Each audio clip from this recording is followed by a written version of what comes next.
Welcome to the 1 p.m. Bilingual News on Canal V International. I'm calling Maureen. Good day, Mirel. Bonjour Maureen Di, mesdames, messieurs, bonjour. Bienvenue à ce journal. Le SDF dément l'information selon laquelle il aurait eu des négociations avec le pouvoir au sujet de son entrée au gouvernement. Dans ce journal, vous écouterez le chargé de communication de ce parti. And the Congo Basin ecosystem management experts have identified some problems, one of which is the vulnerability of the forest ecosystem to human pressure. They are currently meeting Cameroon's economic capital, Douala. Those were the top stories and details in just a moment.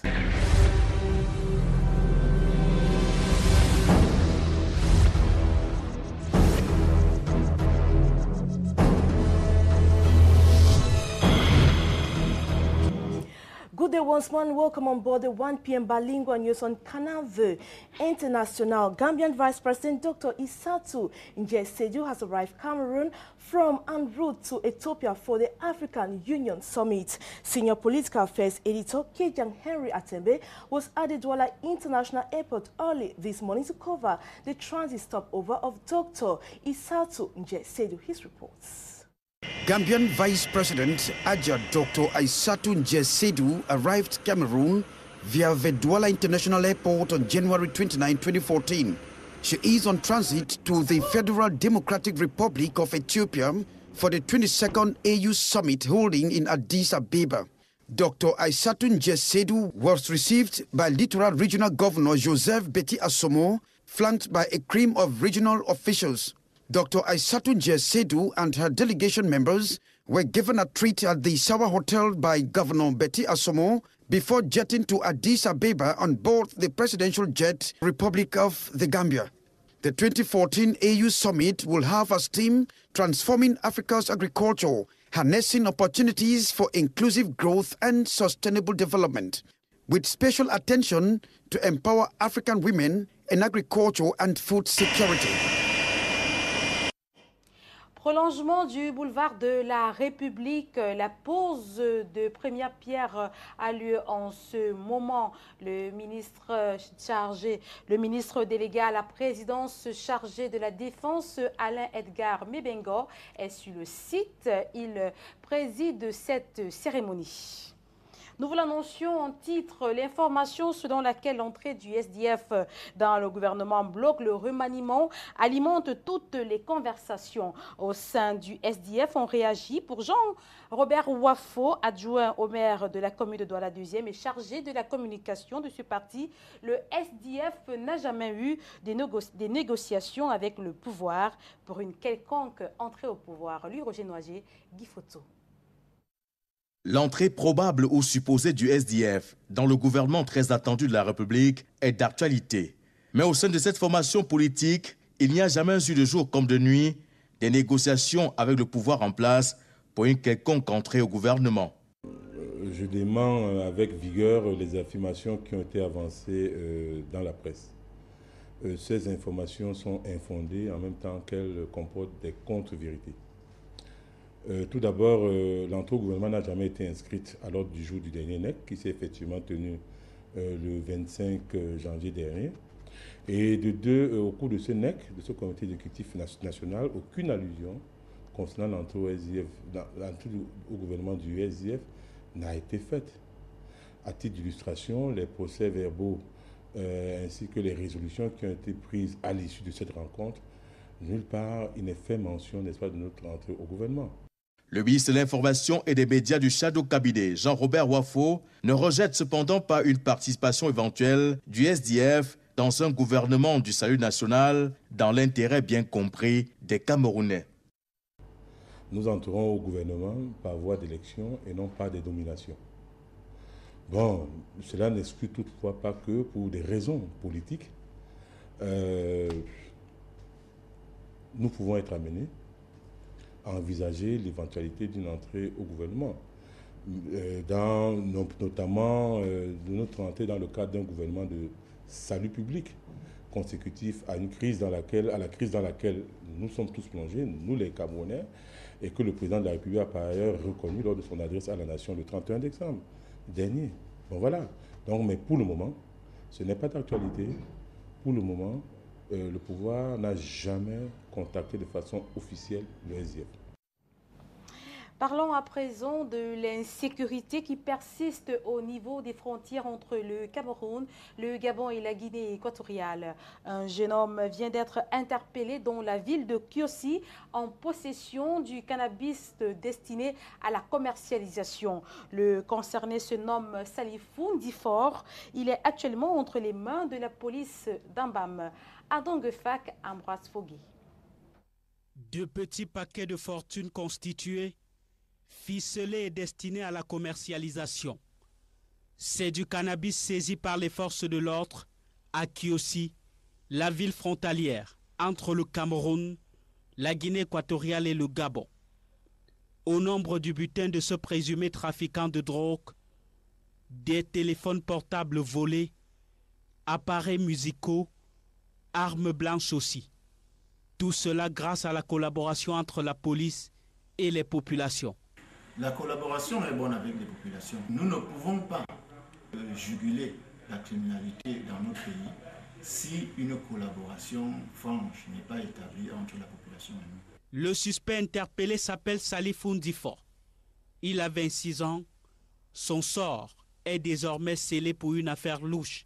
Il sera certainement déféré devant le parquet d'instance d'Ambam. Et la justice pourra continuer son travail. Mais avant la procédure judiciaire, le présumé trafiquant rejette le tort sur un boutiquier avec qui il travaille et qui serait en cavale. Émis un mandat, du moins un avis de recherche à l'encontre de ces derniers. Et nous osons espérer qu'avec la collaboration aussi bien des populations que de nos collègues des forces de maintien de l'ordre, nous pourrons mettre la main sur ces derniers. Les responsabilités seront assurément établies. The Congo Basin management experts have identified some problems, one of which is the vulnerability of the forest ecosystem to human pressure. The experts are currently meeting in Cameroon's economic city, Douala. It details with Kejang Henry Atembe. Experts of the Congo Basin Ecosystem Support Program have begun working on the possibilities of applying the resolutions taken last year to help the more than 30 million inhabitants of the sub-region who depend exclusively on the ecosystem for survival.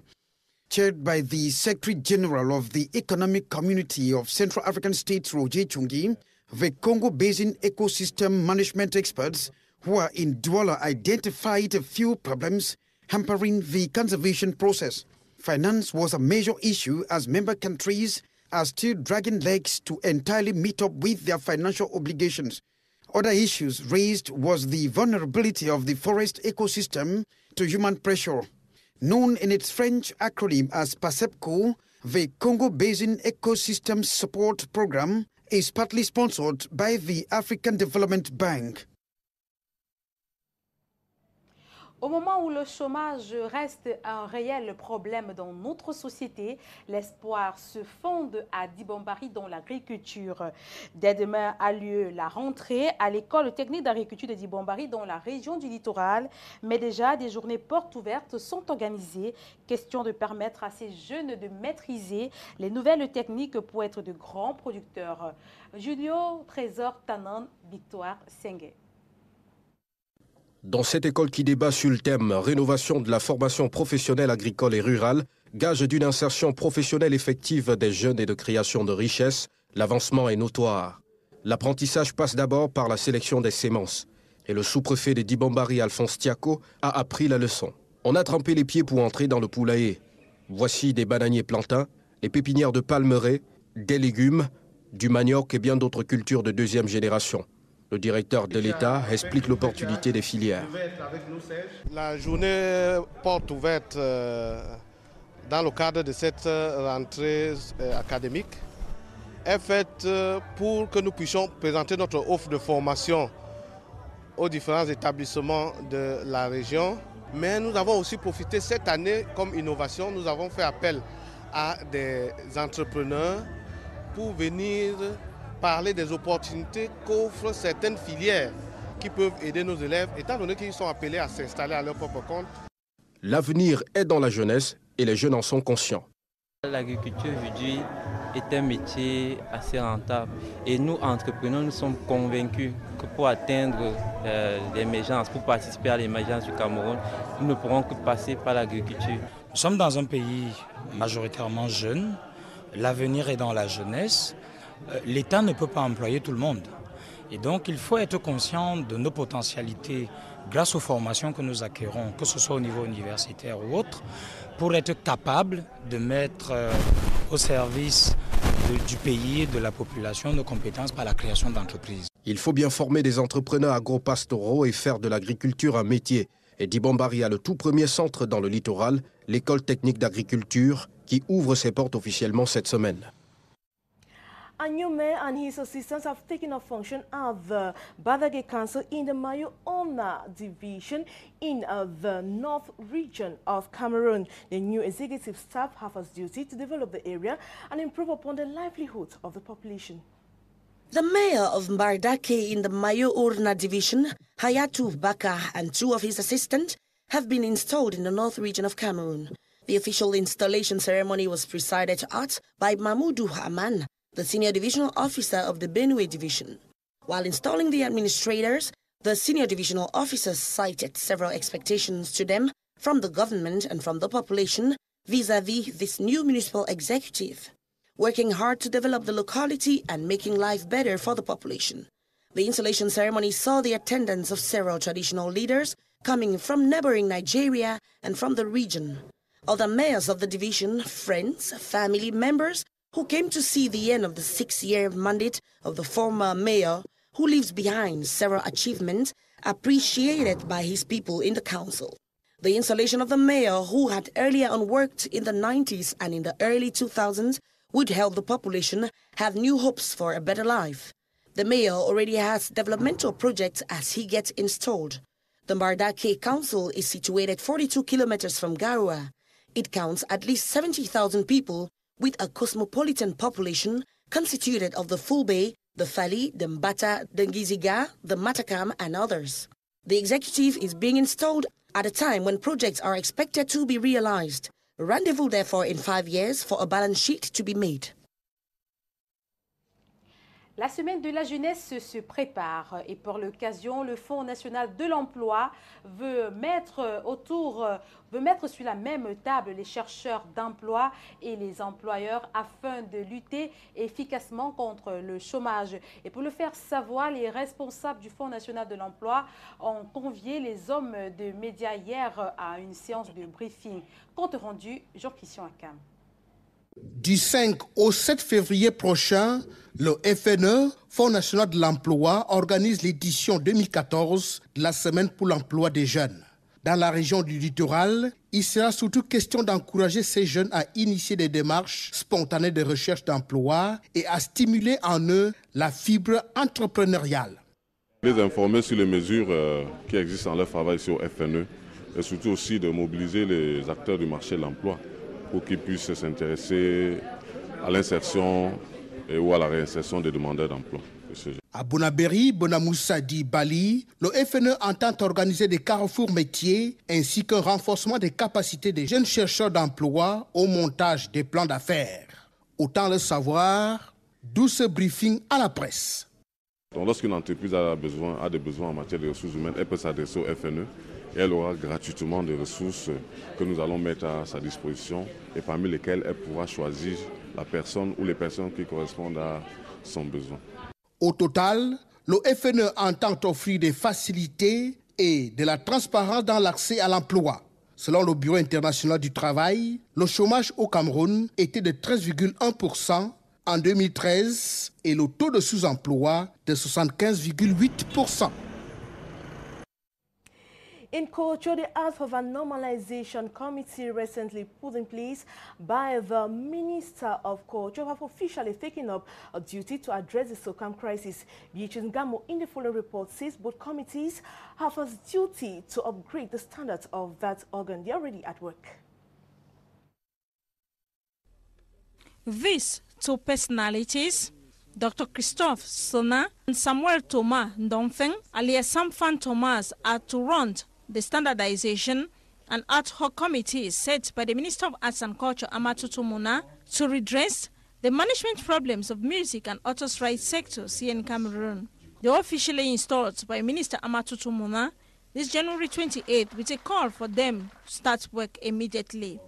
Her recommendations first to the ad hoc committee. That committee has to look at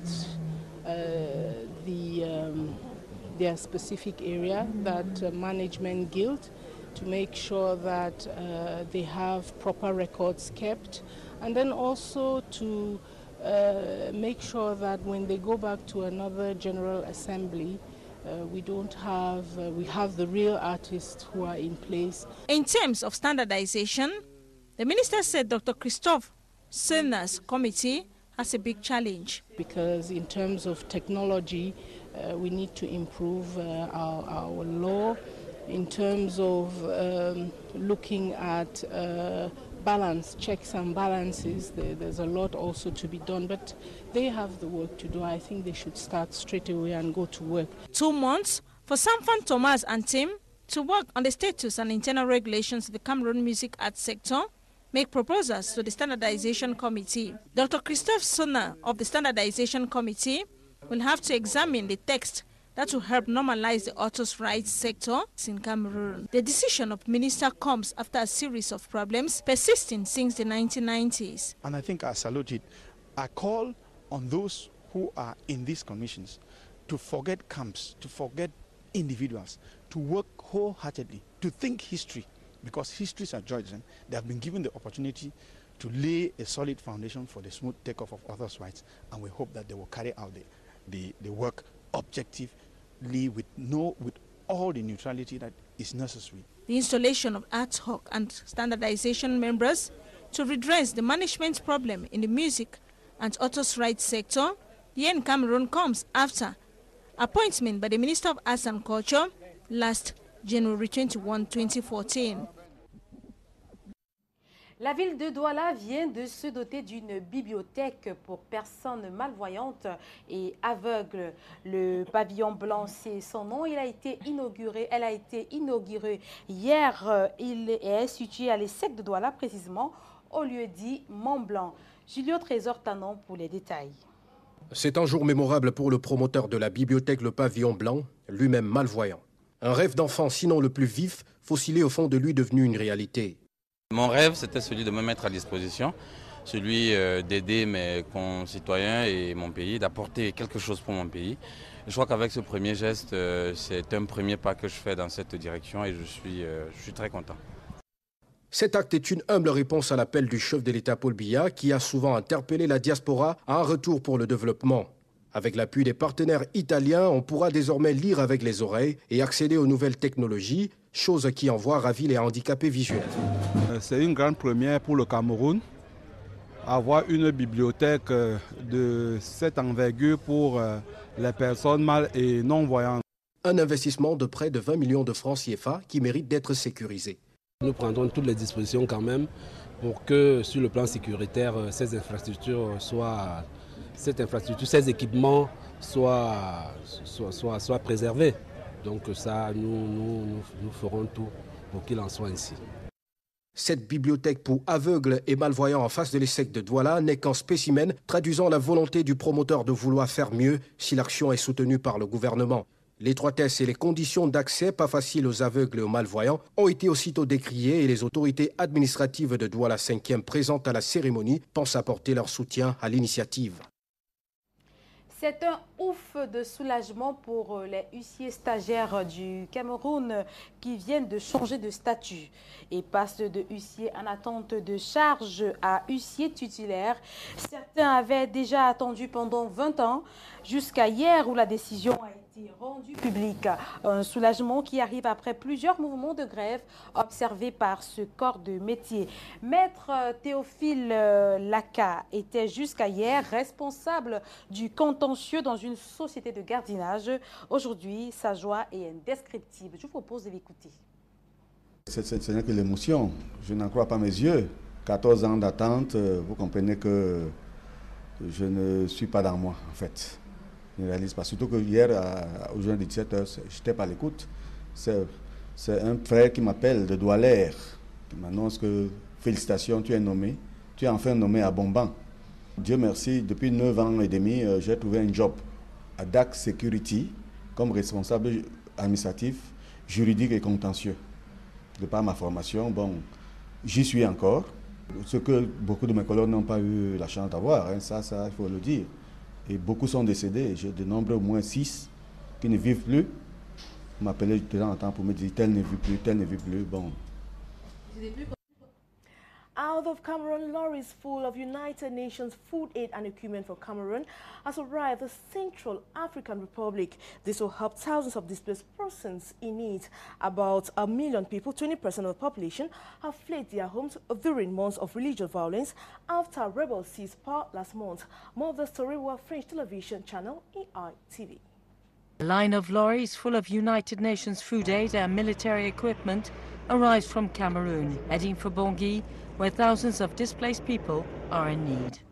The convoy was held up at the border for 3 weeks before being escorted by French military. These are the first recent eyewitness accounts of what is happening west of the country. There is pillaging everywhere. All the villages and mosques are burned down. Every village you come across has anti-Balaka armed with machetes and anything else to kill someone with. The convoy arrives on the outskirts of the capital, passing dozens of departing vehicles full of former Seleka rebels. They are leaving Bangui city centre for a camp situated in the PK-12 neighborhood. This country is run by African Union forces and French forces, so we have gathered our men and moved them. They say they are ready to defend themselves from the anti-Balaka militias. Any attempt to get around the city is extremely risky. There are people over there. This terrified family is trying to get to the airport. They started shooting at us. They threw grenades at us. We had to come here to seek safety. Sectarian violence continues here in Miskeen, where young Christians and Muslims clash every day. The presence of international forces is not enough to stop being shot at, pillaging, fleeing civilians, or the bloody settling of accounts. En Égypte, l'armée vient de mandater le général Al-Sisi de se présenter comme candidat à la prochaine présidentielle prévue dans 3 mois. L'ancien chef de renseignement militaire est le nouvel homme fort d'Égypte. Notre consoeur d'ITV, Éléonore Abouzer, nous parle de l'homme et revient sur son parcours. Voici l'homme mandaté par l'armée pour se présenter à l'élection présidentielle. En août 2012, Abdel Fattah al-Sisi prête serment devant le président Mohamed Morsi. L'ancien chef des renseignements militaires est promu président du Conseil suprême des forces armées. Quelques mois plus tard, c'est lui qui destitue le dirigeant islamiste après la manifestation de millions d'Égyptiens contre le pouvoir des frères musulmans. Abdel Fattah al-Sisi se place déjà en sauveur de la nation. Nous refusons catégoriquement que l'Égypte rentre dans le tunnel obscur des tueries internes ou d'une guerre civile. Depuis, ce militaire de 59 ans est devenu l'homme providentiel pour beaucoup d'Égyptiens en manque de sécurité et de stabilité. Le maréchal Fattah al-Sisi est le plus compétent dans cette période. C'est lui qui a soutenu le pays et le peuple. La popularité de celui qui vient d'être promu maréchal est bien orchestrée depuis des mois. Ses portraits sont partout aux côtés du leader charismatique Gamal Abdel Nasser, une propagande qui ne passe pas auprès des jeunes militants laïcs. Ce sera une catastrophe parce que cela va à l'encontre de tout ce qu'on a combattu, la militarisation de l'État et le fait d'avoir un dictateur de l'armée. À 3 mois de la présidentielle, le maréchal El-Sisi a vraiment la voie libre. Il n'a pratiquement à ce jour aucun adversaire déclaré. From Egypt, we take you to South Sudan, precisely in camps where over 8,000 South Sudanese have taken refuge. Some of the camps were meant for the sick, as we hear in the following report. AITV once more. Transit Camp Kilo 10 is set up in the middle of the desert in Sudan. Over 8,000 South Sudanese have sought refuge here. They fled from violence in South Sudan. Most of them are returning to a country they know very well. The people running Kilo 10 welcomed us and brought us here. They fed us and gave us Red Cross tents and other shelter. We are very grateful to them. We are safe here thanks to God. Camp Kilo 10 was originally set up as a field hospital to take care of urgent medical needs of families who fled from South Sudan. The most seriously ill patients are sent to local hospitals. Most of the refugees don't want to return to their homes. They are afraid, and rightly so, because the clashes continue. The ceasefire signed last week did not hold, and each side accuses the other of having violated it. These people from South Sudan must listen to the voice of reason and sit down around the table. What is happening is not only affecting them, the poorest people are the worst hit. 20,000 South Sudanese refugees have crossed the border into Sudan to escape from the violence. The United Nations estimates that the conflict has caused 500,000 people to flee and has killed thousands since it began last month. The UN High Commission for Refugees announced that it needs over 43 million euros to take care of humanitarian needs. Mesdames, Messieurs, ce journal qui s'achève a été réalisé par l'ensemble de la rédaction. Merci de nous avoir suivis. L'information s'est en continu sur votre chaîne Morindi. Of course, Mirror Flow will be back same time tomorrow when it is exactly 1 p.m. Until then, stay in the company for programs.